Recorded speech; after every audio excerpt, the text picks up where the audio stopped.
Yo, what's up? Welcome to another episode of Unnamed Sports Show right here on Gorilla Cross. I'm your host, Quan59, and we have another dope show for you today. NBA playoffs, a lot to talk about in the NBA playoffs. We have the NFL draft about to start here in a couple hours. So make sure you tune in, lock in with us right now. Please share the live video stream with your people. If you're watching live, we appreciate it. If you're not watching live, we still appreciate you. Yeah, I have a guest co-host in the building, and it's been a long time since he's been in the building, like COVID years. His co-host died, but he's back. He came back to life, so shout out to Mike Price. But I got long time, it's 5 years. So that's how long COVID was. So it's been 5 years since he's been in the studio. Mm-hmm. My man, Full Metal Traveler, Jeremy Long in the building. What's good? What's going on, baby? I'm trying to, I'm a man of a certain age, so I'm trying to do all the doodads, the Instagrams and the YouTubes and all of that. Yeah, man. But you're absolutely right, man. My co-host, Michael Price, I believe he was patient zero. He was patient zero with COVID. He brought it to Vegas. We have fond memories of that. I don't know about fond, but we have memories of that. So, yeah, kind of like our Lord and Savior, he rose back. MP is back with us, and I'm happy for it. He's one of those guys that I have examples of when people said, like, oh, man, I think I had COVID before COVID existed. He would come in here, and we were like, man, what is wrong with him? And then he was missing episodes, and you guys had a podcast in the studio that you were doing, a live stream, and we just didn't know what was wrong. We're like, man, we made jokes and stuff like that, and then COVID hit. We're like, oh dang, he had COVID. He had that. He had it before we knew what it was. Yeah. I mean, you remember those old like zombie movies, and the guy would be fine, but the audience knew he had a bite on his arm. and then he would be fine, and the camera would go away, and it would cut back to him, and all of a sudden he's just gray, and like he's now zombified. That was Mike that day in the studio, and you know what? He did not. He's still with us. Yeah, so I'm grateful for that. But he's still like, if they need another, jab to get another antivirus going, like he's patient zero for sure. And he has all the boosters, so don't worry, folks. Yeah. He will be all right. He's from Detroit too, so there's something extra. Extra in the bloodstream. Definitely some extra in Detroit. And speaking of Detroit, we're going to get into the NBA playoffs. They're doing really well this year so far in the NBA playoffs. Golden State, we're going to talk about that. We're going to talk about what Lakers are doing. A lot of 1-1s right now in the NBA playoffs, and then a lot of blowouts, so we'll talk about that. NFL draft as well. Vegas Golden Knights and the NHL playoffs are here and going well. So we're going to talk about all that today on the show, and I'm glad to have you in here, man. It's been a long time. You've been traveling the world. You were doing sports for a long time. Tell us what you've been doing the past 5 years. Give us a quick 5-year update on Jeremy Long. Yeah, very quickly. We were doing the shows and having a lot of fun. Always talking sports, always down to mix it up and chop it up a little bit. And then I figured COVID would be the best time to make a transition to go into travel full time. You see right here in my hat, cheap plug, Unscaled Travel Show. And then, we couldn't go anywhere. So, you know what? If you need me to, entertain bets for you or give you advice on anything like that, I would definitely say do whatever my pick is. Go the opposite direction, and you should be money. And that's it, man. But yeah, traveling the world, and I think kind of tying it all back in, sports is the great tie-in that everyone has. It's a great connector between people, kind of like music. Every region of the world has its own sports that's popular, football and different things like that. But man, everywhere you go, people are rooting for the home team. They're out there getting loud and getting wild with it. And I'm really happy to be talking sports again with you. Yeah. Where's some of the coolest places you've traveled recently? Recent travels, Switzerland. Wow. At the end of last year, I've made a couple trips to Italy and Japan. And I was just visiting with my guy, Ed Harris, who's the CEO of Visit Williamsburg.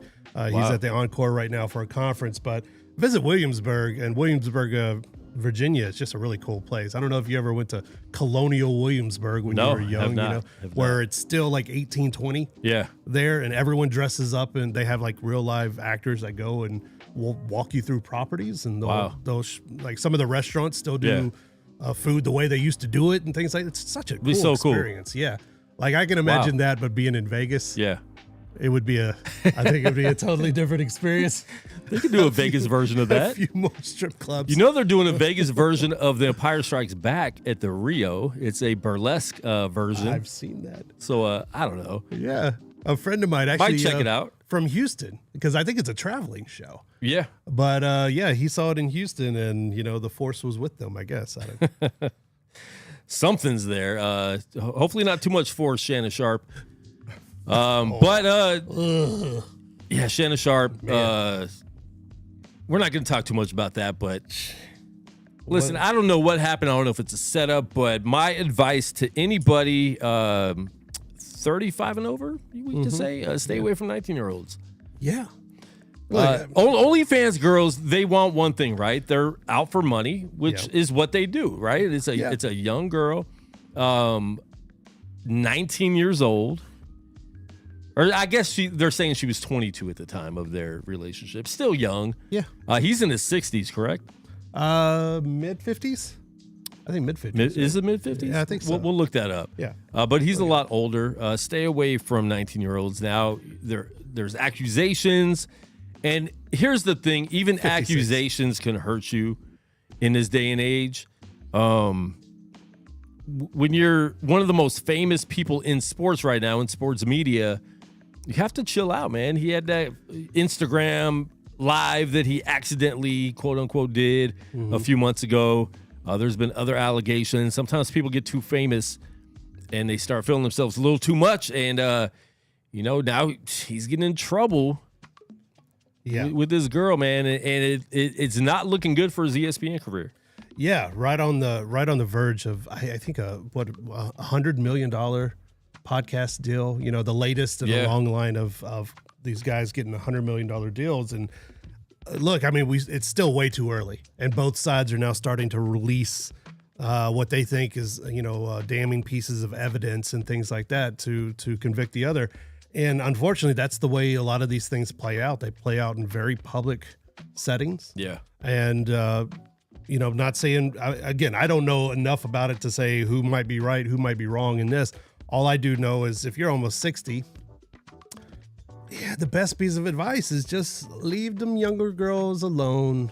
Yeah. And, go about your business, man. Get you a nice, jaded 44-year-old woman who just ain't got time for none of the BS. Yeah. Ain't got no time for your nonsense, and settle down, or whatever you have to do. That is. Whatever you have to do. Middle age. Do that. And I have a video because Monique had warned him on his show. Didn't she? About this stuff. Wasn't that after the Kevin Hart stuff? Yeah. And when you're being warned, I don't see where it's at. I have so many videos. So many videos. But yeah, I mean, he was basically warned. So man, you gotta chill a little bit. At least just I don't know, man. You and it's not to shame people, right? I mean, because people like different things, and whatever people do, yeah. Consenting adults and all that stuff. Exactly. that boilerplate you have to tell people now.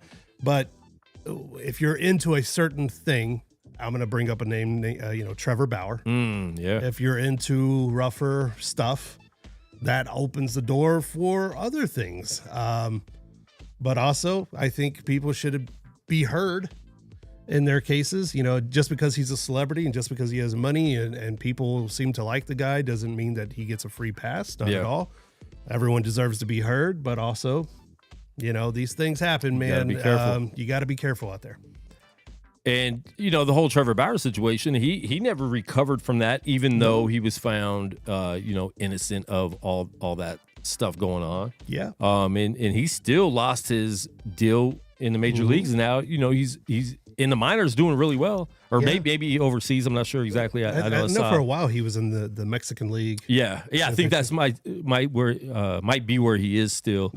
But man, you just have to be careful, because there's a lot of people out here. When you're a celebrity, when you have the big money, when you're a name, they're after you for the wrong reason. So you just have to be careful who you're, going after. And especially, bro, when you're older, just get married, bro.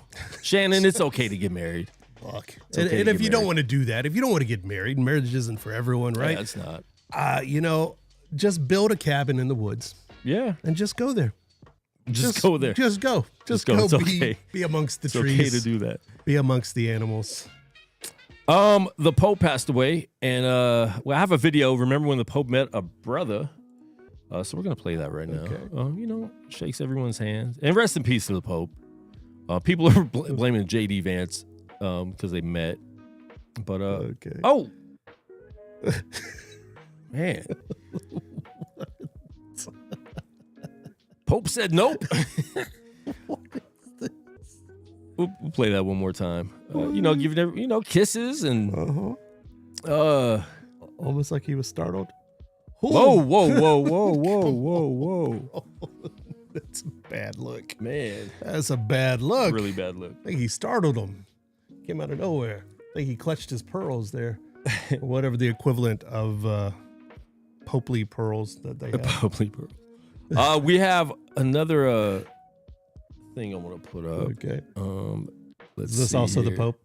This is not the Pope. Okay. A lot of people think of him as a Pope type figure. Okay. But we have LeBron James, so we're going to get into the NBA playoffs. A lot of people accuse LeBron of flopping, right? Sure. I've heard a rumor. He's hurt. He was hurt really, really bad. But he had to make sure they're looking. You guys see how hurt I am, right? And he laid on the floor for a long time. I remember that play in Game 2. Wow. But you figure at this, he's older now. Do you think at this older age he should still be playing that game of, man, I'm hurt, I'm really bad? Because now you have the two worst guys on the same team to do it. So as a Laker fan, I'm a diehard Laker fan. Sure. I like LeBron. I like Luka. But with this flopping that they do, it's ridiculous. Luka is checking every play for blood. Like, oh, man, where's the blood? And he hasn't bled yet as a Laker. I think Ric Flair said it best. Woo! If you ain't cheating, you ain't trying. Hey, this is coming from let the hate mail start flowing here. This is coming from an admitted Houston Astros fan. And what I say is, if you ain't cheating, you ain't trying. So, hey, if they let them get away with it, keep flopping. Might as well. Hit the ground. It works in soccer. Yeah. It works in soccer. So all the LeBron hate, and I'm indifferent on LeBron as far as, all of that. But, if they're gonna call it, if they're gonna let him go, if they're not gonna fine him for flopping. Remember when they said, "Oh, we're gonna get really serious about all this flopping," and they haven't done anything. Let him go. Yeah. Let him go do it. Luka too. Luka can flop on top of LeBron, and they can stare at each other and dream about championships. going PC with that. Yeah. But yeah, man, like everybody, every sport, every professional sport, every player, every team, they all look for a competitive edge. Yeah. It used to be Hack-a-Shack. Remember that? I mean, well, let's not even talk about the Patriots. Let's not talk about the Astros and all the different things.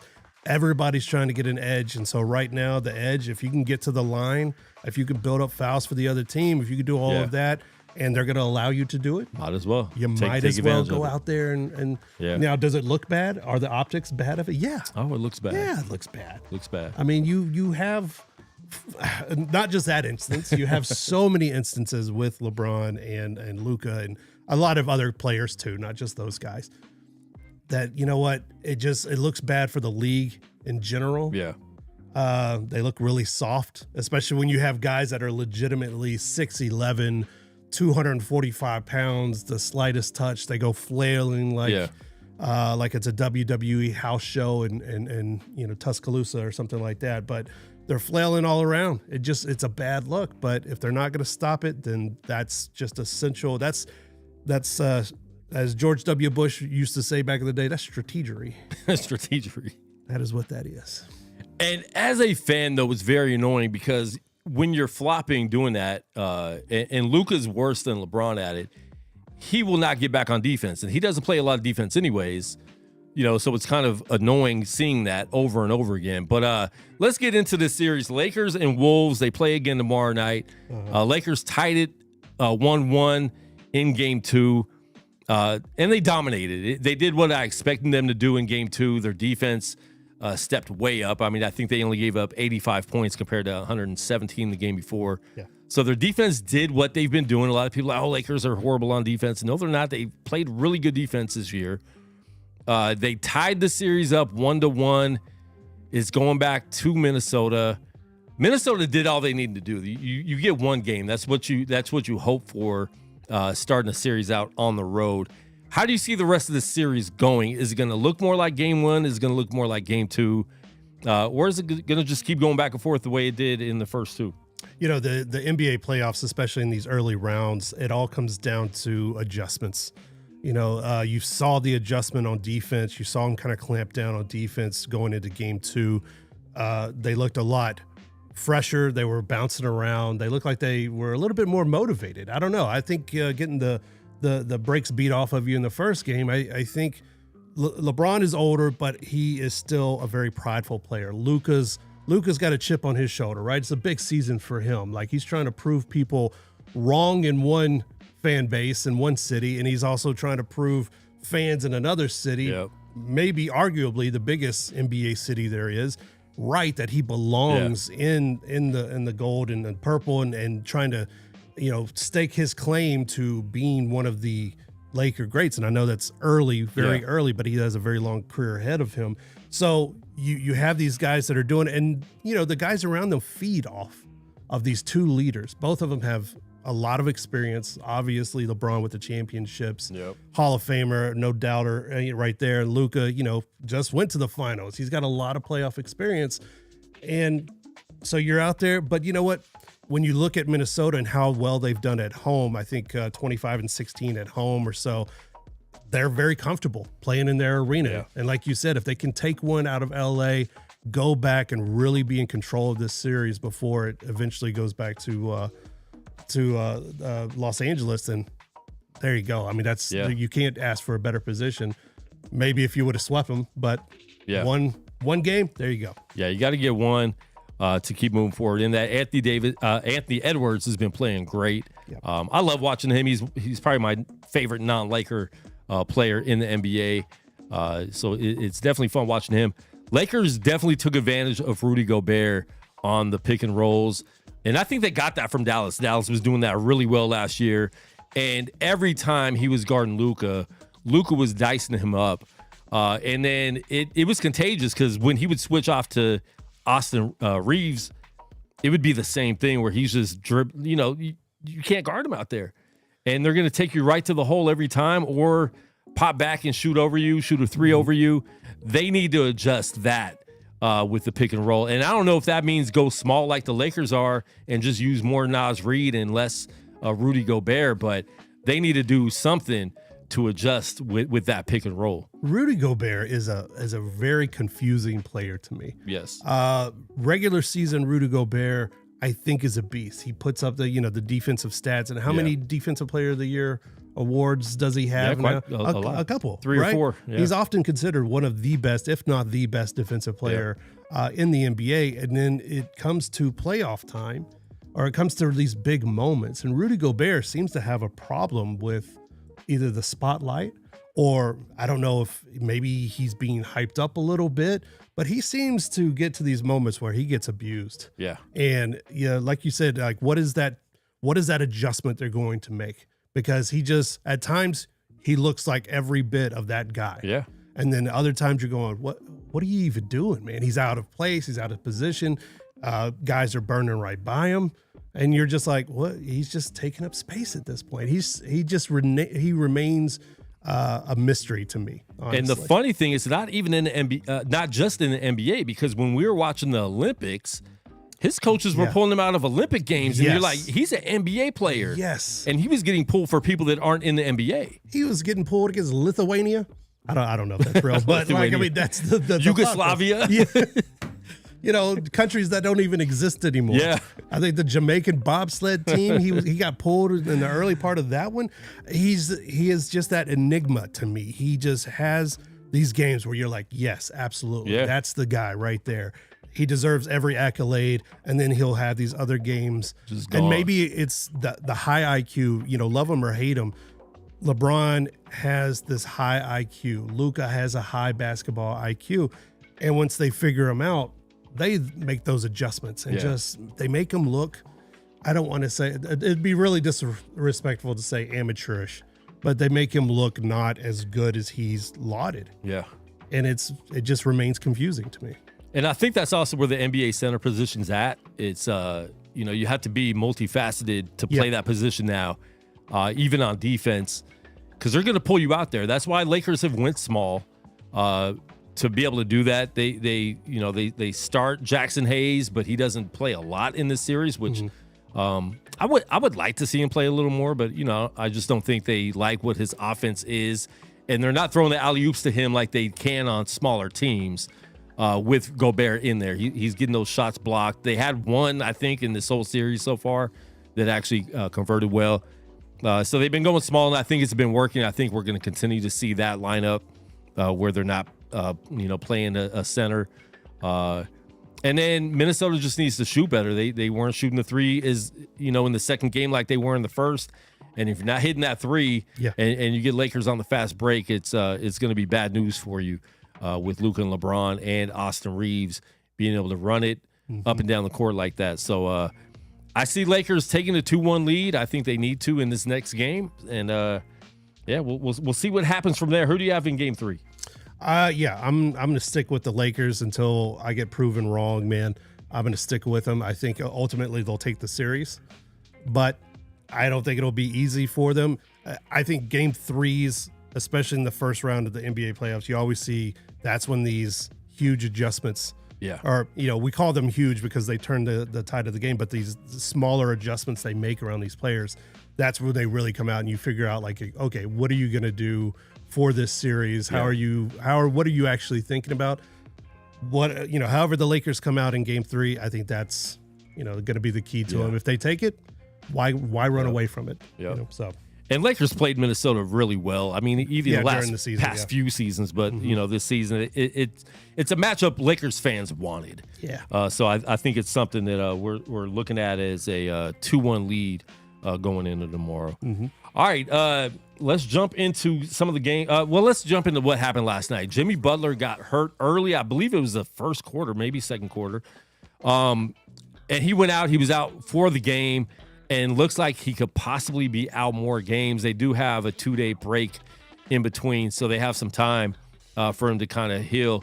Something with his pelvis muscle. So, maybe Deshaun Watson could hit him up and send him a massage therapist to massage that out for him. But with him being out, they did not look the same at all. Golden State ended up pretty much getting blown out. Draymond Green was being Draymond, trying to fight everybody. Very chippy series. Brooks over there in Houston. This is a very fun series to watch, and I think it's going to get more interesting if Jimmy Butler's not there. I think Golden State would have went up 2-0 last night if Buckets didn't get hurt. Yeah. How is this going to affect Golden State if he misses 1 or 2 games? It doesn't seem like it's going to be a serious injury. I mean, that was a really hard fall. Yeah. If you guys didn't see that fall, it looked like it could have been a season-ending injury the way he fell right on his tailbone. Yeah. How does this affect Golden State if he can't come back? It's going back to Golden State, so that's the one thing they do have home court going into this for the next two games. Yeah. Jimmy, man, I think the latest thing they're calling it is a pelvic contusion or something like that. I don't know what that means. Don't contuse your pelvic. But I have to assume, right, that a lot with pivoting and moving around and doing that. Now, Jimmy Butler is a tough guy. He might be kind of a head case sometimes when he's not getting his way, and we've seen – and all the stuff with the past teams and all that, but he was playing like really motivated ball. Yeah. And I think there are absolutely a different ball club with him in the lineup. So yes, he gets 2 days of rest and hopefully he gets back into the lineup very soon. Yeah. Because without Jimmy Butler in there, they become, and it's been a long time since you could say this about a Golden State team, they become very one-dimensional. Yeah. You contain Steph the best you can.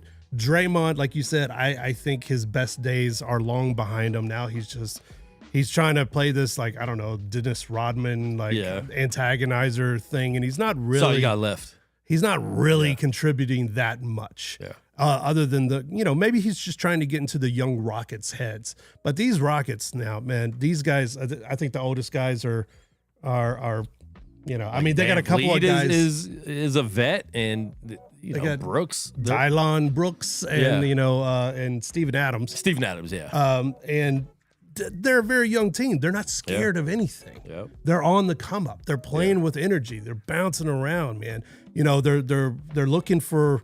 I mean, when you say old school guys, we say no fear. Remember those no fear shirts? No fear. You could see the Rockets walking around with no fear shirts on because they don't care who the Golden State Warriors used to be. Yeah. And they don't have any recollection because most of them weren't there of like how bad the Rockets were. Yeah. They're just like, we're here now. We're ahead of schedule and we are playing like, our next big contracts depend on it because they do. Yeah. And, guys like Amen Thompson and stuff like, I mean, wow. Man, those Thompson twins are really good. They are, superstars in the making. Yeah. And the Rockets, I think that injury with Jimmy Butler, if it keeps him out, I think that's the series for Golden State. Yeah. And hats off to the Rockets, man. Because a couple of seasons ago, for a few seasons, they were just putrid. Yeah. And it looks like the plan they put together, it was a long game. but it's coming together and it's ahead of schedule. And I think right now, like you said, I think that's the most fun series right now. And more teams need to do that. We've seen that with Oklahoma City. Like, if we have to be bad for a couple of years, let's be all the way bad. Build through the draft. Get some key, acquisitions in the offseason with some free agents, but be all the way bad. And now you're seeing these teams being all the way good, even going to Detroit, which we'll talk about in a little bit. Yeah. Cleveland, you have to bottom out to get back to the top, especially if you're not a team like the Lakers, like Golden State that draws attention to free agents and gets the big free agents. Yeah. Most teams can't build like that. So you have to build through the draft, and they've done a great job of doing that. And last night they impressed me a lot because there was times in the fourth quarter Golden State was making that push 2 or 3 times early in the fourth where they made that push, got it back down to 8-7, and then Houston would just punch right back and get that lead back up. And they weren't scared, like you said. They weren't scared to face that adversity in the fourth quarter, which all teams are going to face that. You're not. Most teams aren't going to just get blown out and stay blown out all game. Yeah. Especially a veteran team like that, unless you're Memphis, which we'll talk about in a little bit. But they did really good at maintaining that lead and punching right back anytime Golden State was trying to make that push. Yeah. And Golden State, I mean, again, when you have Curry and you have these guys that have been around and they're veterans, they're not going to get rattled either. Yeah. And they're always going to kind of hang around. And, the worst thing if you're the Rockets is have the Warriors just hang around, because Steph can get on a roll, and we've seen it done plenty of times, not only in the past, but also this season leading up to this series. The guy can just, guide his team, will his team right back into it. Yeah. And all of a sudden you're down. Yep. And that's the game. And now you're going back into the Golden State's, home arena, and it's a horrible place to play, especially if you're playing with your back against the wall. Yep. So good for the Rockets to, scrap with them. Yep. Hit them in the jaw, man. Yeah. And same thing. Golden State did what they had to do. They got one in Houston. So, good for both of them. It's a fun series. Steph is going to have to really pick up the slack, though, if Jimmy's missing. And you're going to need to see someone like Buddy Hield play way better, play to his potential. He's kind of he's not doing what I thought he would do in Golden State. And they want him to replace Clay, and at least you don't have to do a lot. Hit some threes and play defense. Yes. And sometimes you just see him disappear. And then Kuminga's going to need to step up, and they're going to need to give him the minutes that I think a lot of people think he deserves. I'm not sure why Steve Kerr hasn't been playing him that much, but Kuminga's going to have to really be able to step up and do his thing. Moving on, Milwaukee and Indiana. Milwaukee's down 2-0. They lost both games in Indiana. Doc Rivers said he feels confident about this series. I'm not as confident as Doc Rivers and Darvin Ham are over there with their arms crossed, sitting on the bench. This is game 1 stats. They traded Chris Middleton for Kyle Kuzma. Kyle Kuzma won a chip in LA in the bubble. But this is Kyle Kuzma's game 1 stats. 22 minutes, 0 points, 0 rebounds, 0. I've never seen a stat line like this. You just see all these zeros on the screen. That's wild. Yeah, especially a guy like Kuzma, right? He's got a history and like you didn't get 1 assist, you didn't get 1 rebound. Like look at all those zeros. Yeah, that's a lot of zeros. Where did you go? And you played 22 minutes. It's not like you got 5 minutes and were thrown in there and got hurt, or were just thrown in there for garbage time. These are real minutes you got. And you did absolutely nothing. I'm not sure how many turnovers. Yeah. If it's 0 turnovers too, that'd be kind of wild. But he's worth every dollar. That's a wild stat line to see. Whatever they're paying him, and I have no idea what Kyle Kuzma's contract is. Whatever they're paying with him, double it. Double it. Yeah, there you go. He earns every single dollar. He had that problem as well. I mean, it's been a consistent problem for him. He had streaks where you're like, when he was a little bit younger, you were like, man, he has an opportunity to be that guy. He would go on streaks where you're like, this guy is going to be the next superstar. But then he has stretches. He kind of fits into that, Rudy Gobert category for me. Like he just disappears for long stretches, and you just showed the stats right there. This is a game where they needed him to step up do something. And he literally played 22 minutes and did nothing. I might as well have been in there for him. Yeah. Just getting popcorn, serving drinks to people on the side of the court. And, you know, you can't have that. You can't have that and have success in the playoffs. You can't have that and keep getting those minutes. Yeah. Those minutes where someone could come in and do something. Exactly. Grab a board. Yeah. Take a foul. Go to the line.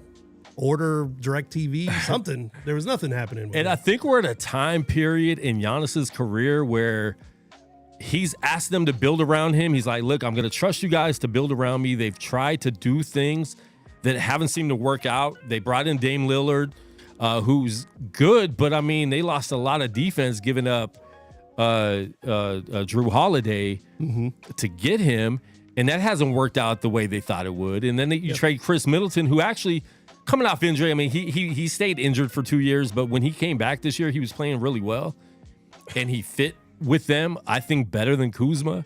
And that hasn't worked out. So you bring in Kuzma thinking maybe he could be a second star or third star with Dame and Giannis. And I keep telling everyone, if they lose in the first round, Giannis is asking for a trade to the Knicks, to a big market. And I think we're really close to seeing that. I don't think Milwaukee comes back to win this series. I'm not confident like Doc. I think it's going to be 4-1. I think Indiana gets one of these in Milwaukee. They're hot right now. They have confidence. I think it's a 4-1 series, and I think immediately we start seeing Giannis take his little vacation, maybe go to Greece for a month, and then you start seeing him asking for a trade.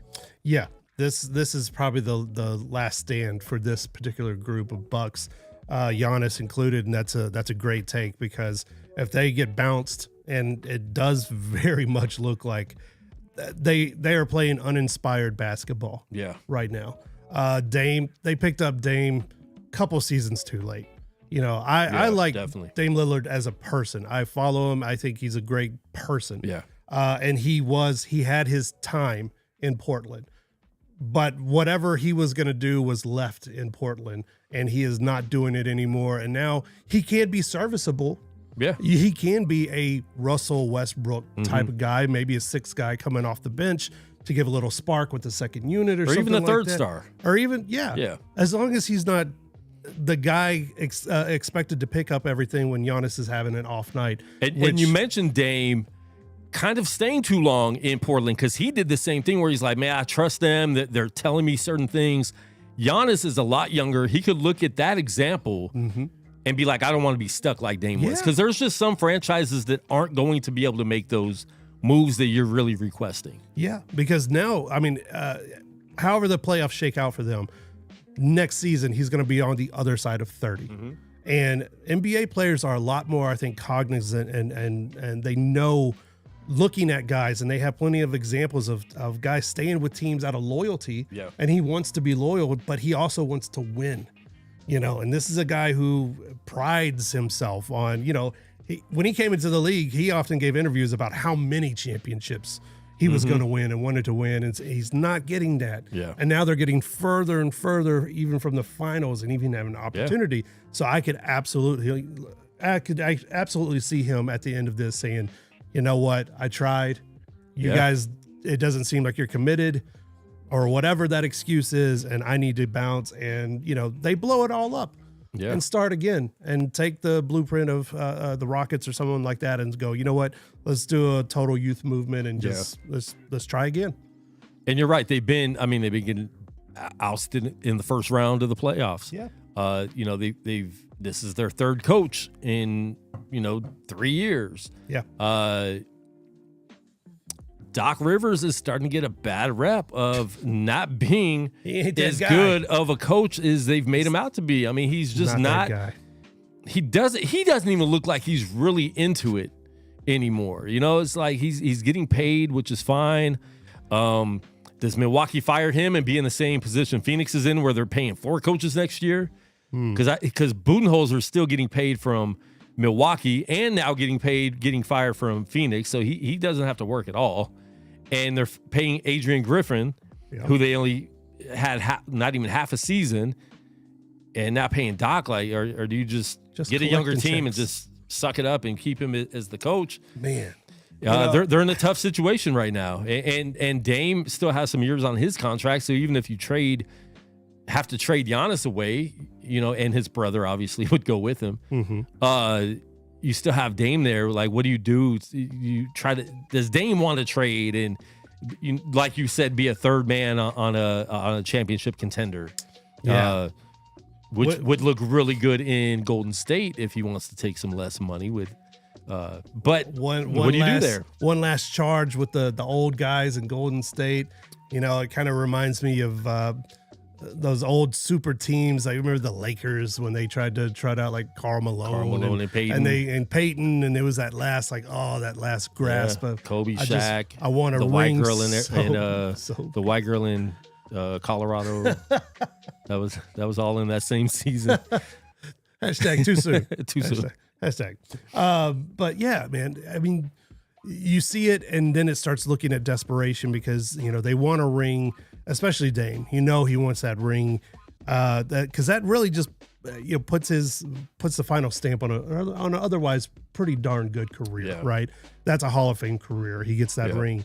And these days, he might be in the Hall of Fame anyway. I mean, Carmelo. But, I could see that. And honestly, it might be what's best because Doc Rivers isn't known, if they keep him around, as a guy who really wants to work with younger players. In fact, in a lot of circles, they're like, keep Doc Rivers away from younger players. So you can see that absolutely happening, and the ownership and everyone getting finally just kind of throwing up their hands and saying, you know what, this isn't going to work. He wants out. Let's get what we can.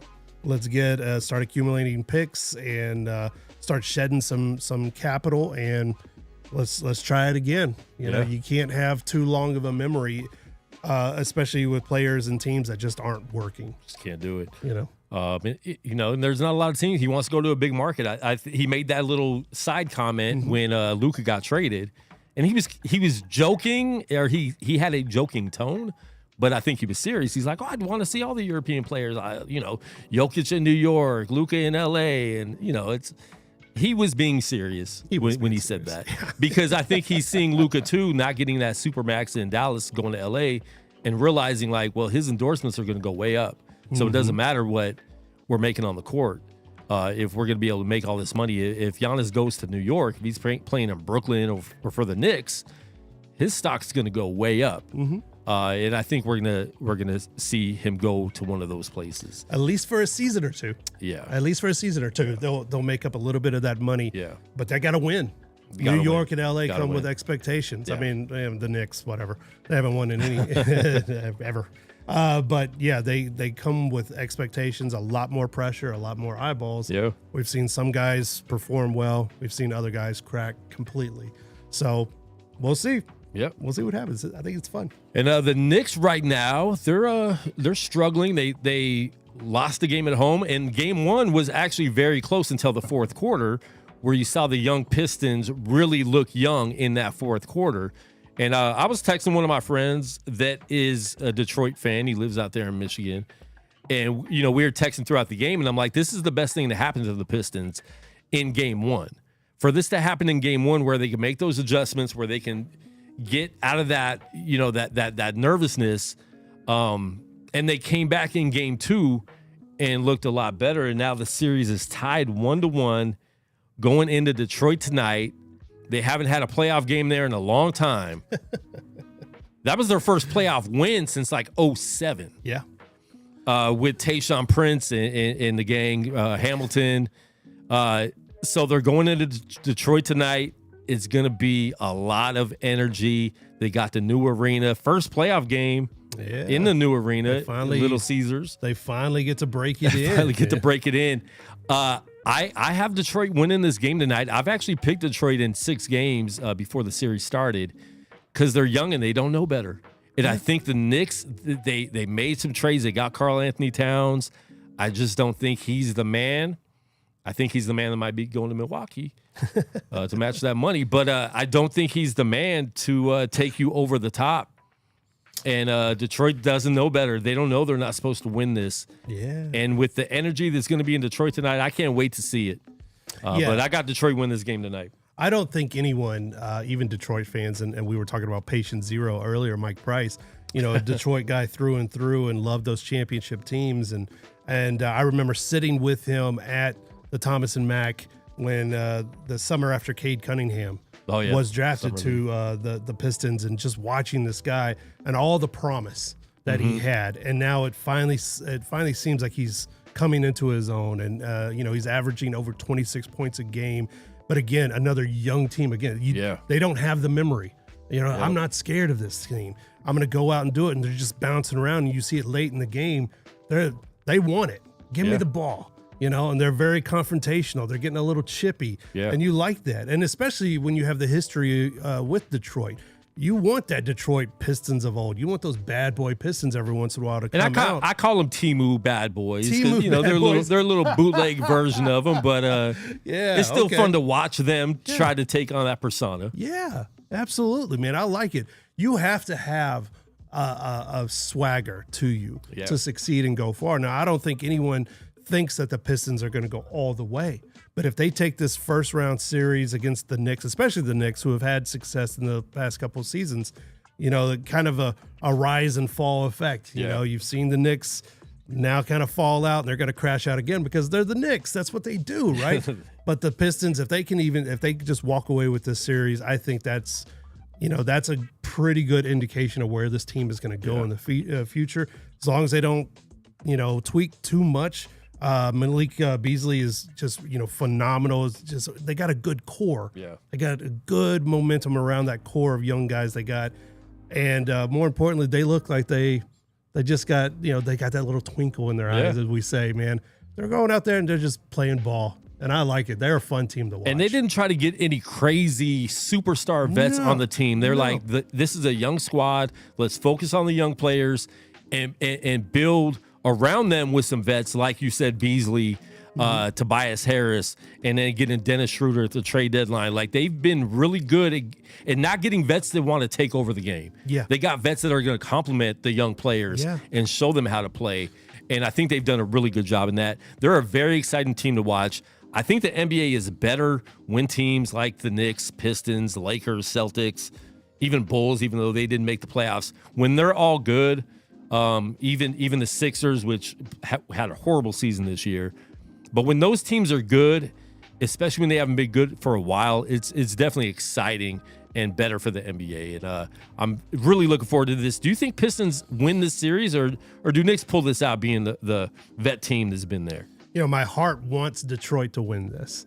I like the up-and-coming teams. Again, I agree with you 100% about having these young teams, because all the press always goes to the super teams. Yeah. It always goes to the LeBron teams. It always goes to that. But when you have these young teams that are homegrown, basically, for these clutch franchises or these deep franchises, Detroit, Houston, people like that, I think it's better for everyone involved, better for the NBA, because you don't have just a Dame that someone's trying to drag to a championship or something like that. You got guys that are young, they're hungry. It's the future of the NBA. Flying around, and you just tell, man. The marketing team is just licking their lips going, my God, man, we can't wait to just really give me a Nickelback song or whoever. Nickelback. Whoever the NBA likes. With arms wide open. Yeah, some Creed, something like that. And just put Cade Cunningham in front of it and just run the highlight reel. And I think a lot of people, Cade was getting a bad rap just because the Pistons were doing so bad. But if you really watched him, like he had been playing really well anyways. Mm-hmm. He was just on a bad team. And seeing him coming into his own this year, and I think in this series, people are going to see, like, okay, this guy's for real. This guy is one of the premier players in the NBA right now and future of the league. I think it's really good to watch. So let's move on in the East. We will go to Orlando and Boston. Orlando had a chance yesterday with Jason Tatum being out with a wrist injury to take advantage of that, and they still got blown out. I really thought Orlando had a chance to win some games in this series and create some noise. I think they're a very good young squad, too, with Paolo Banchero, who is definitely going to be one of the best players in the NBA in the next few years. But Boston's too deep, and they won the championship last year. They're vets. Tatum can maybe sit out this whole series, I think, and Orlando might only win one game. Yeah. The Celtics are just, you talk about levels in sports, right? I mean, we talk about it all the time, and you're seeing right now. I mean, you have the Magic and Paolo, and you're right on the money saying that he is going to be, he is a future star. Same with Jalen Green and Cade Cunningham and all these guys. But at right now, Boston just levels above. And I'm not even going to say they're one level above. They're a couple of levels above. This is a championship squad that is hungry for another one. Yep. And I know early in the season, they had a hard time putting it together. Maybe it was that championship hangover, whatever it was. Now looking at playoff basketball in Boston, it's not even close right now. And I think the Magic, they're holding in there. They're doing the best they can. Hey, good try, good effort. Yeah. But there's always next season. Bright futures ahead. But right now, I think the Celtics are just going to walk away with this. And I think they're just looking forward to you hope they don't look forward too much to the second round. Yeah. Because it can't slip away. These are professional athletes after all. But right now, Celtics all the way. And I think low-key, Boston might have benefited being the 2 seed in the East, because I feel like they have a easier road to the Eastern Conference Finals than even Cleveland does, even though they're kind of dominating Miami right now. But I think Cleveland in the second round, playing Milwaukee or the Pacers, is going to be a lot harder for them than the Celtics playing the Knicks or the Pistons. Yeah. We'll see, but I think that's, definitely an easier road for them. But yeah, we'll see. I mean, I think Orlando might be able to get a game at home, but the way they looked last night and just getting blown out kind of in the first 2 games doesn't look good for Orlando. So look for Boston to move on in this series to play either the Knicks or Pistons. And then going to Cleveland, they just had a dominant game again yesterday. Heat just look outmatched. Yeah. Cleveland looks really good. And they struggled in the first round last year against Orlando. It ended up being a 7-game series. They blew them out in Game 7, but they were a very evenly matched team with Orlando last year, it looked like. And this year, they just took a huge step and have been the best team in the East by far all year, them in Boston, but just have held on to that number 1 seed pretty much all year. And I didn't think they were going to do what they've done in the playoffs, and they've they've pretty much dominated Miami. What do you see in this series? Does Miami stand a chance going back to Miami? Are they going to get hot at home and maybe tie up the series, or does Cleveland take this and maybe even in a sweep? I think this is going to end up a sweep. I know you cover a lot of UFC. I used to cover UFC back in the day. We always talk about the puncher's chance. Yeah. Every team in this has a puncher's chance. They are professional athletes, what I just said, right?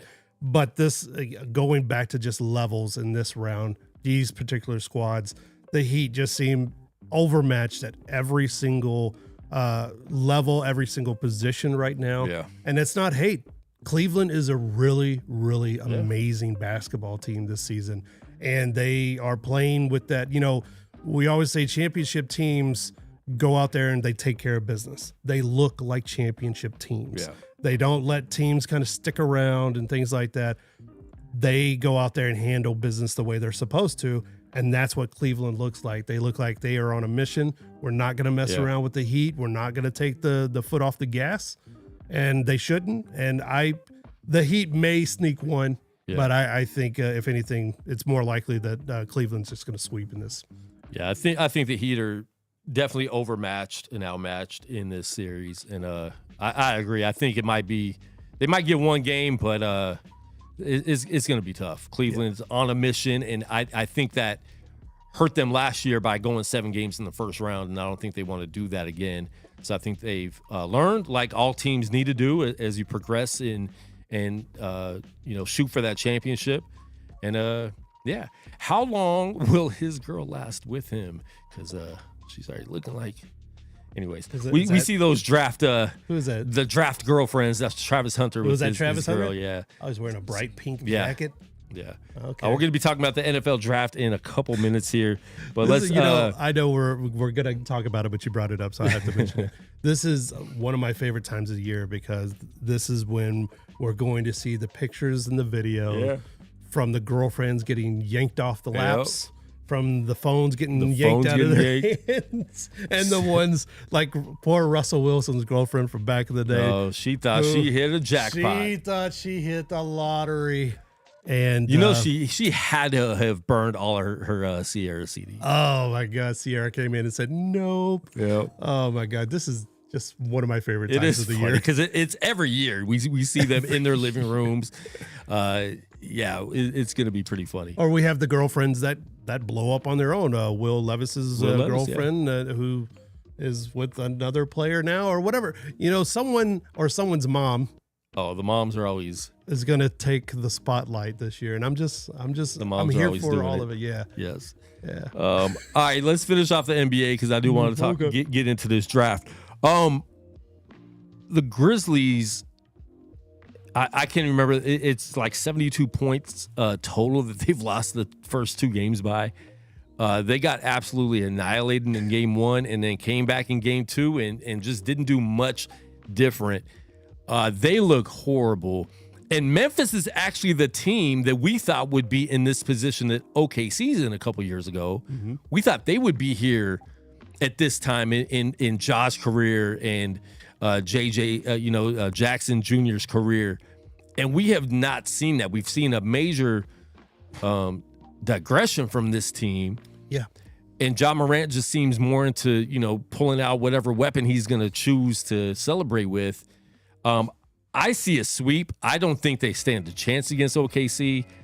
OKC has proven how tough they are. I thought going into the playoffs and then being a play-in team, I was scared for Oklahoma City because I felt like the Grizzlies matched up well against OKC, and they don't.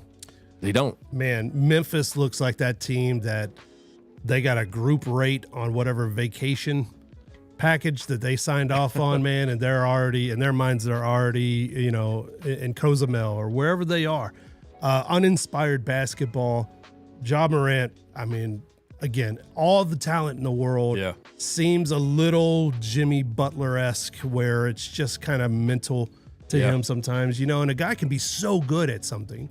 And I think Ja Morant is right there. He's so good at basketball that it's almost like a thing that he's obligated to go do. He wants to go do other stuff. But when he's motivated, he's an absolute killer in the league. When he's not, you see the results of this team, and it all begins and ends with him. Yeah. And right now, with him as the focal point, with this team around him, this is not it for the Grizzlies. They got to start in the offseason. They got to start making some moves. The Thunder look like they're on a mission, and they're not going to mess around because, why mess around? Championship teams don't mess around with stuff like this. And the Grizzlies, I think the first game, I think maybe their energy was a little up. Yeah. At least in the beginning. Yeah. And they thought they were going to hang just maybe on athleticism alone. And when they got absolutely blown out, is demoralizing. Yep. And they just checked out. A young team can just check out on you and go, never mind. There's next year. Memphis has to get this game tonight. Yeah, They're playing tonight. It's over. They have to get this game. And I think if they do that, will boost their confidence up. But if they get blown out at home, if they lose by 15 or more at home, might as well just wrap it up. It's going to be a sweep if they lose tonight. With old soft Zach Edey. Yeah, Edey. Good player. I like Edey. I liked him in the draft, but he's getting kind of made fun of. He looked like the Pope. Well, he looked like, you got to bring up that video again later, but he looked like the Pope every time. He is grabbing almost 13 rebounds a game. Yeah. But he just looks frightened. They pan to him at different times, and he looks like a deer in the headlights. And I'm like, how are you that big and that soft? Yeah. They need to take him to Memphis. I don't think he lives in Memphis. They need to take him into Memphis and toughen him up. He definitely doesn't live in Memphis. Take him to a gas station in Memphis at about 4 a.m. and toughen this guy up to play basketball there, man, because we need more from him. I know he's a young guy. Yeah. Expect a lot from him, though. But right now, it's not their series. Yeah. And they did make a coaching change at the end of the year. Yeah, I mean, very confusing. We're seeing, that's just not going to work. And I think we'll see that in the next series we're going to talk about with the Nuggets and Clippers. Yep. This, to me, is going to be the best series of the first round. I think this is a 7-game series. I don't think we're going to see any team win by more than 5 points in the series. And I'm not sure. Maybe a team has won by 5 points already, but I know Game 1 was overtime. The second game was very close as well. I think we're just going to see a back and forth series, the whole series. Yeah. And every game, I think we're just going to see a lot of lead changes. I love watching this series. It's been very entertaining. Once again, this is another team in Denver that made a coaching change a week before the playoffs, which was insane to me, firing a coach that had won a championship. I love watching it. Like, it's been great. It's been fun to watch. Kawhi Leonard, if he stays healthy, which is the biggest if in any sports, Clippers can go far and they could win this series. But I do see a 7-game series. Yeah, this. If you don't like the Rockets Golden State series, this is the series for you, right?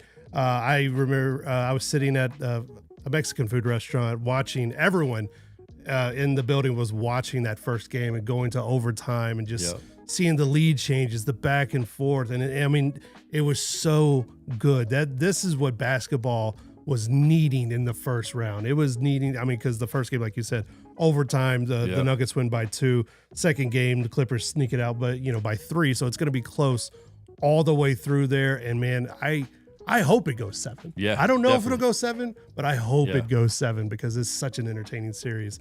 And, Joker's out there trying to prove his case once again. And so he's always going to have his team in it somehow. The ugliest game in basketball right there with Joker. And, somehow he keeps willing the Nuggets into contention, and they're always a threat whenever he's on the floor. I like it. That's a great series. Yeah. It's a fun series to watch. Yep. Looking forward to more of that. They play tonight at 7 on NBA TV. And then we have the Grizzlies and Thunder at 6:30 on TNT, and Knicks and Pistons are live right now. It's 8-1. New York's up early in this game. So Pistons maybe a little nervous at home, maybe too much energy in the crowd, and they're trying to prove who they are. So they just got to settle down a little bit and, get back into this. So that is our NBA playoff talk. Make sure you stay tuned with us throughout the weeks as we keep talking about this on to the finals. NFL draft, it's finally here. There's so much anticipation going into the draft in the months ahead. Basically, right after the Super Bowl hits, it's draft talk.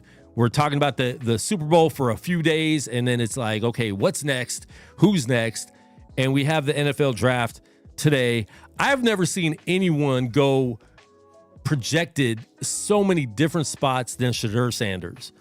He's been projected from 2 early on to now, some in the 2nd and 3rd round. Some even having him dropping out of the 3rd round. Then some people have him going early in the 1st round again. And is it because of his name? What is going on with Shedeur Sanders being projected in so many spots? And Jeremy, where do you think he will go, and where do you think he should go? Oh man, that is the $1 million question, right? Sanders, he's got the name, he's got the physical tools, and he is a complete.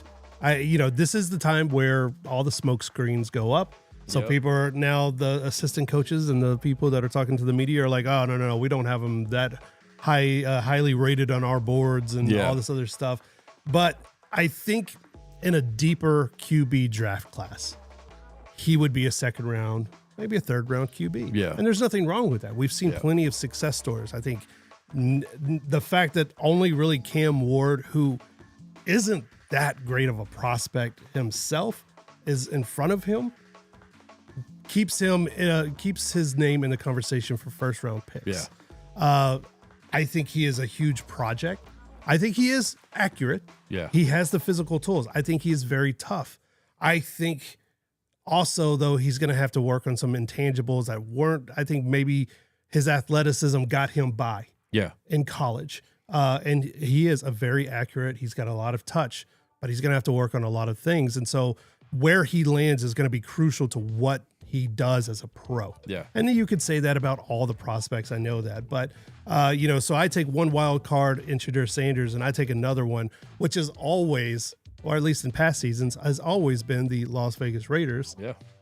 And you go, well, that's kind of like a match made in heaven, right? You would think if he gets all the way down to number 6, that the Raiders, even though they just signed, Geno to a shorter long-term contract, they would take a chance, get a younger guy in there because it's not Aiden O'Connell.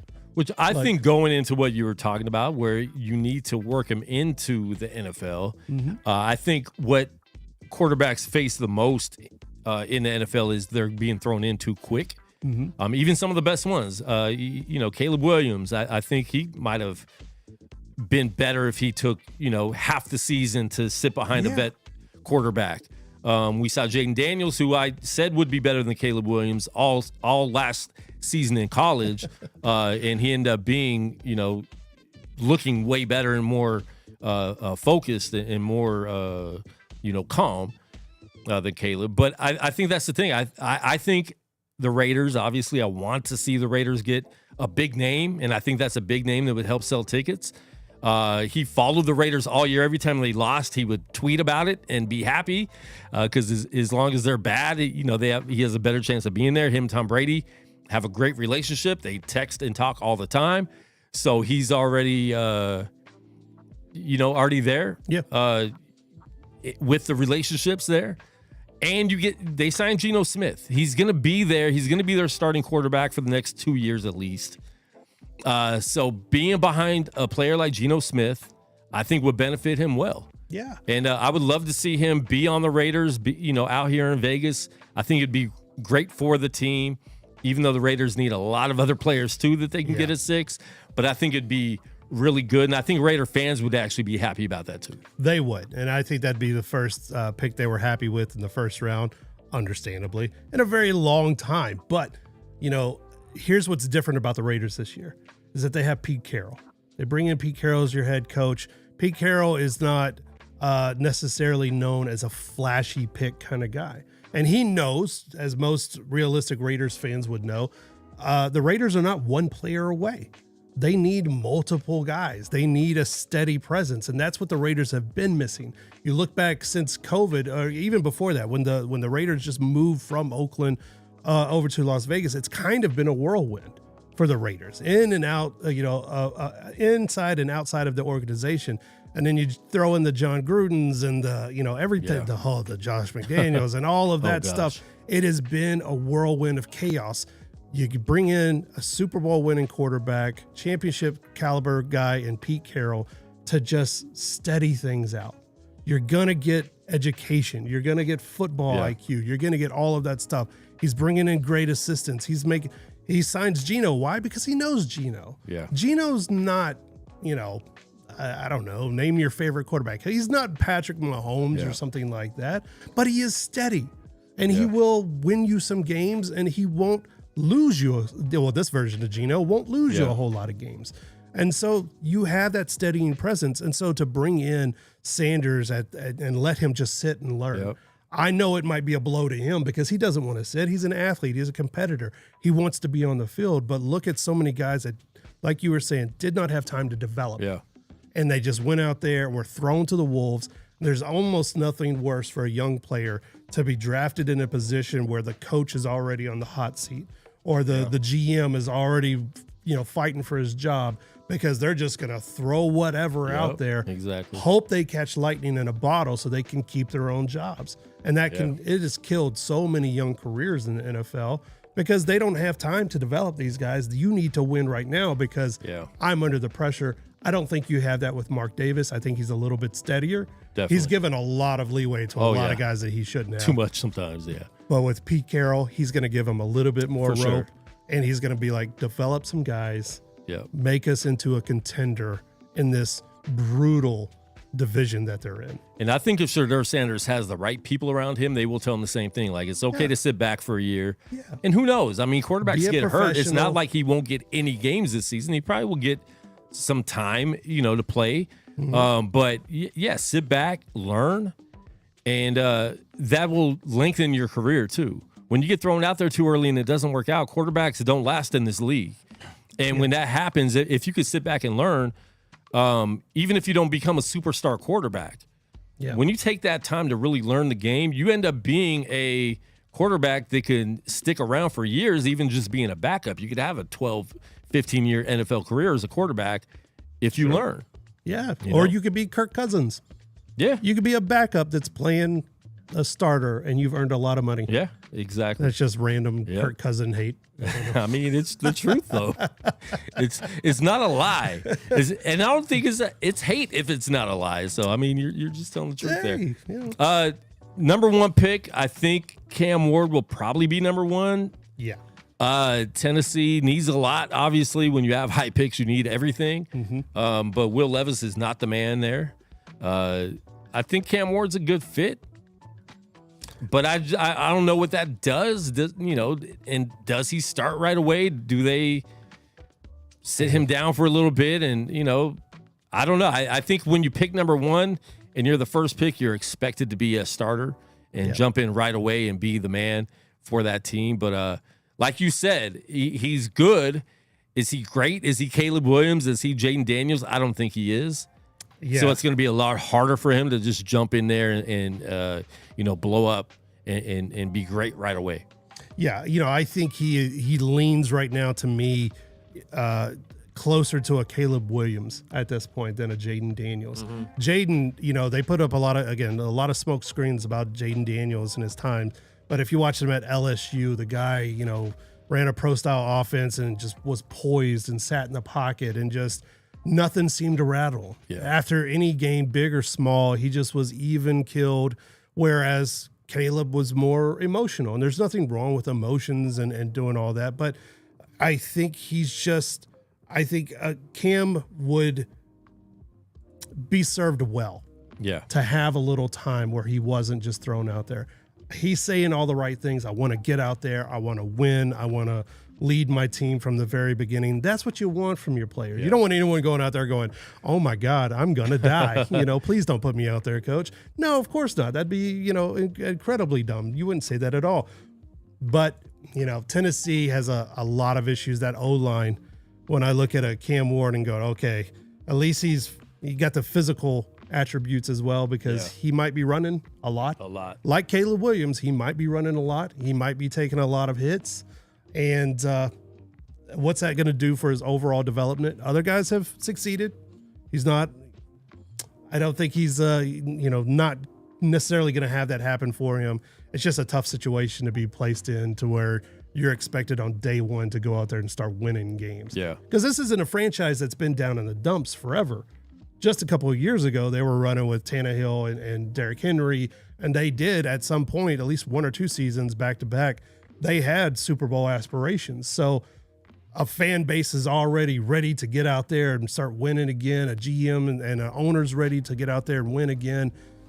We'll see what happens. But, I mean, unless Tennessee did the best PR smoke screen in the world, he's going number one to Tennessee. Yep. Here in about 35 minutes. Yes, coming up. So make sure you guys tune into that. My Niners have 11 picks in the draft, so I'm excited about that because we need a lot of stuff too. Some receivers, a lot of O-line, some secondary. How much is Brock going to get? How much do you think they're going to pay Purdy? Man, I think he's going to get a Dak-like contract. Yeah, Dak-like results too. Yeah, we'll see. I have them winning the Super Bowl next year, but I have them winning it every year. Okay, yeah. I pick them every year. $100 every year. But yeah, they lost some players. They lost Debo, who would, he's not as good as he was, but he's out there. I mean, I think he's actually going to flourish in Washington right now. So, yeah. So I think the biggest question going into the draft, really, I think the most buzz is around Travis Hunter. I think, obviously if Tennessee is going with Cam Ward, number one, Cleveland is going to go where careers go to die. Travis is going to go to Cleveland. What do you make of his success chances? I like Travis Hunter a lot. He's still saying he wants to play both positions, which I don't think any NFL team is going to allow that. If he's your best receiver, you don't want to see him get hurt on defense or be too tired to play on offense. So I don't think he's going to get both positions. I'm not sure. Like, what position are you drafting for? I think you're drafting wide receiver when you draft him. But maybe he will get time. I mean, we saw Deion Sanders get a little bit of time at, playing both, in the Super Bowl with the 49ers, but didn't really get much after that. Yeah. You just don't see that a lot in the NFL. Can he change that? Maybe the NFL changes. Maybe you start seeing players do that more. But I think it's going to be very difficult. College game is a lot less games. You're playing a lot more in the NFL than if you get into the playoffs. You're playing even more. So it's going to be very difficult. But yeah, Cleveland, I don't like them. Myles Garrett wanted to get out of there. And then I think they just gave him money to shut up. They just gave him a blank check. Yeah, just here you go. And then all of a sudden he was like, yeah, I'm good. Yeah, well, whatever. I guess I don't want to ring that back. Yeah, you know what? I can buy one. So yeah, I mean, I hate Cleveland, and I love Travis Hunter. So I don't want to see him go there, but I think that's what it's looking like. He's got. But what's he do? I mean, what's he play? What's he playing? Well, I know when it comes to contract time, he's gonna want to be paid like a wide receiver. Yeah, not a DB. But he has stated multiple times, don't come draft me if you're not going to give me the opportunity to play both ways. Because I played both ways my entire career.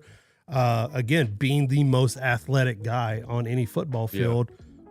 Throughout his entire life. And now you're getting onto football fields where this is the best of the very best. So, like, how long can he keep it up? Somebody will let him experiment with it. Yeah. And I think Cleveland is that team. They'll be like, hey, man, we'll let you go until it becomes a detrimental thing, and then we're going to have to do something else. I think most coaches would probably be understanding with that. Yeah. We'll try to keep you happy as best we can. But if you're become a liability or you are going to get hurt, because has a similar build to Deion Sanders. Yeah. I think he's actually just a little bit smaller.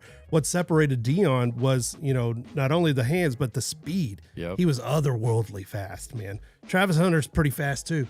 Yeah. But that similar build, can he score a touchdown and hit a home run in the same game?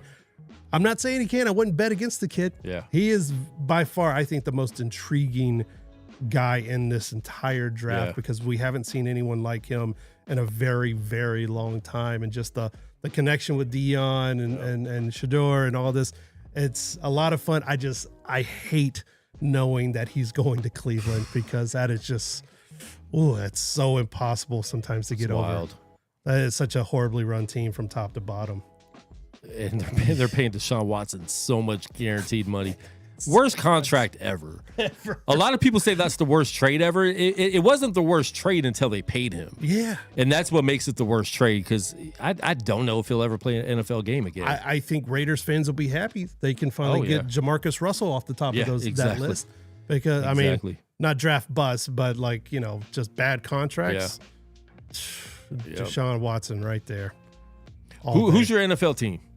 My NFL team? Oh, come on. Don't Is it the Cowboys? Yeah, it is. It's the Cowboys. Jerry Jones is saying he has some crazy trades that are coming up. Do you believe him? Is he senile? Is it time to just shoot the horse in the back of the barn? Look, man, I'm a Cowboys fan. I've been a Cowboys fan my entire life, right? First season, I remember they went 1-15. Okay. Been there, good times, bad times. Good times were a very long time ago. Super Bowl seasons were when I was literally a child. Okay. Jerry Jones. Here's the thing. Most NFL teams, you have the GM, president, coaches, everything. Everyone's under fire. You gotta win. You gotta improve, right? Or you're out the door. In family-run teams, there's no pressure. Yeah. There is no pressure on. Jerry Jones is the owner, right? No one can kick him out. But Stephen Jones, all the other little Joneslets that all the Jones permeate the hallways of Cowboy Place or whatever they call that thing. Cowboy Place. Cowboy. Yeehawville.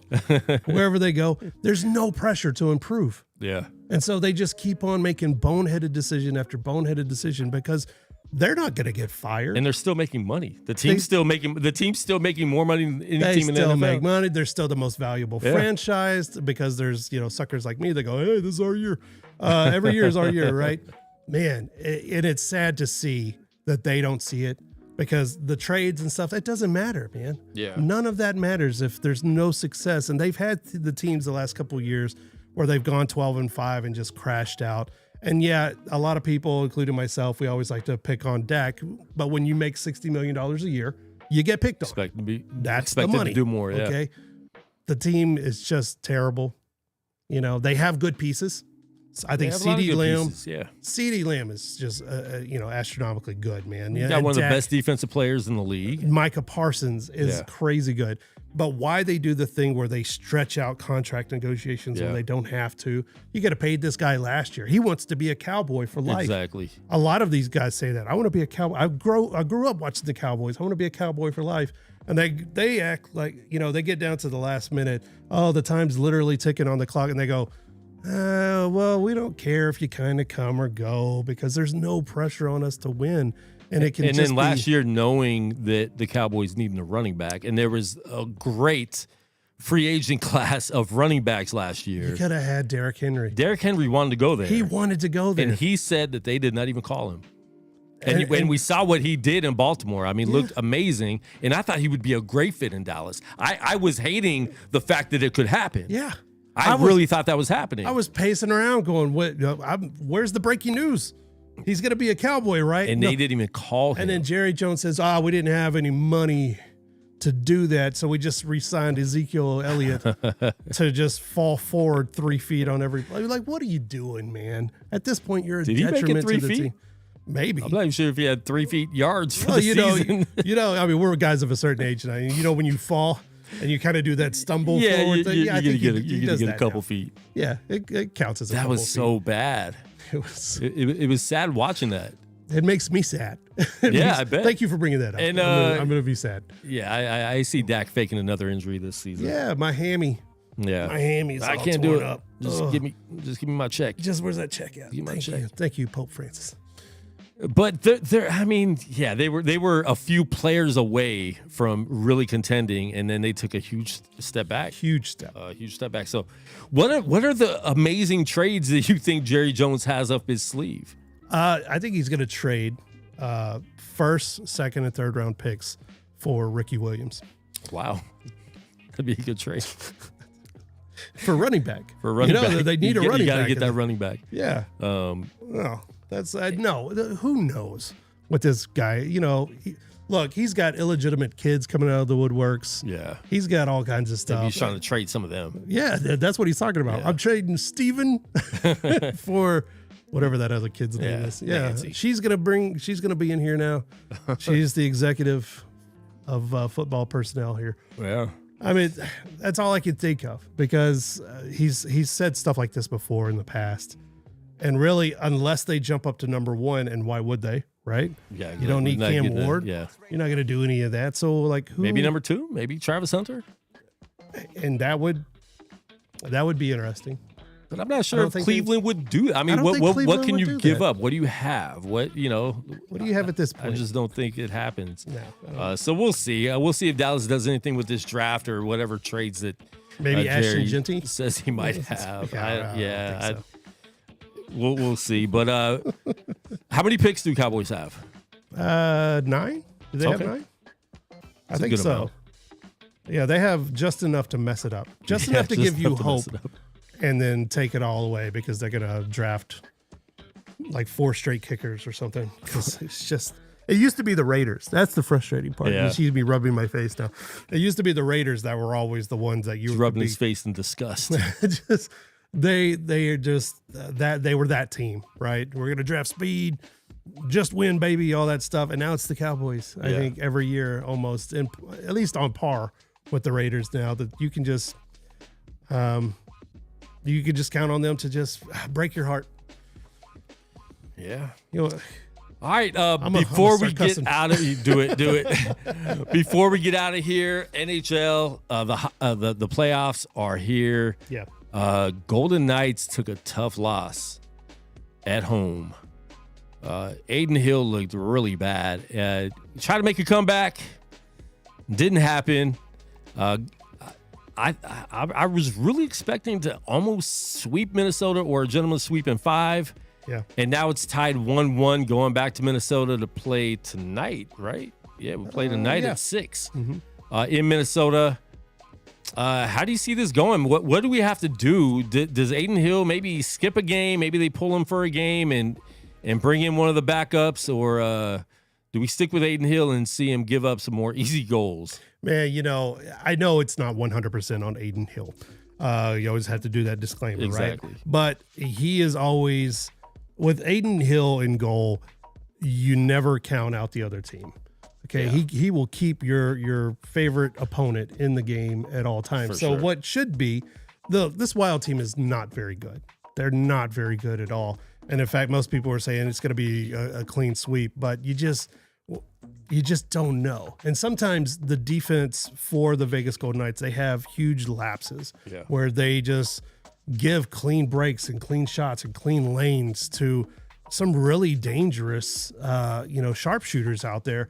And, that puncher's chance, that always keeps the Wild in. But this last game, they just got dominated. And they look so much faster in the first period. They were so tired. It was wild. And then it was Minnesota Wild. But then Golden Knights really took over, and they just could not score. They were playing with so much aggression in that third period. And there was chances to, okay, cool, we're right there. And they just were not scoring on those. They outshot them by a lot.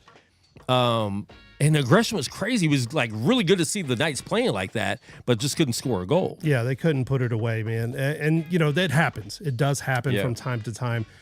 The good part is the Vegas Golden Knights, their power play has been phenomenal. Yeah. You see 2 chances and 2 scores, and they're just doing their thing. So if they can get those opportunities, but they have to make the most of those opportunities. They have to, I'm going to use a Maddenism here. They have to put the puck in the net. If they can't do that, they can't it's going to be in an embarrassing series. And I don't know if a first round exit this time, even though he has a cup, if Bruce Cassidy survives. I was just saying that this morning because hockey's brutal. Yeah. And we saw it in the NBA, like we talked about with Mike Malone. He just won a championship 2 years ago and got fired before he could even get to his second playoffs after the championship. Yeah. I don't think if they lose in the first round, I think Cassidy's gone, which is sad to say, but I really do, because that'd be 2 first-round exits after the Cup.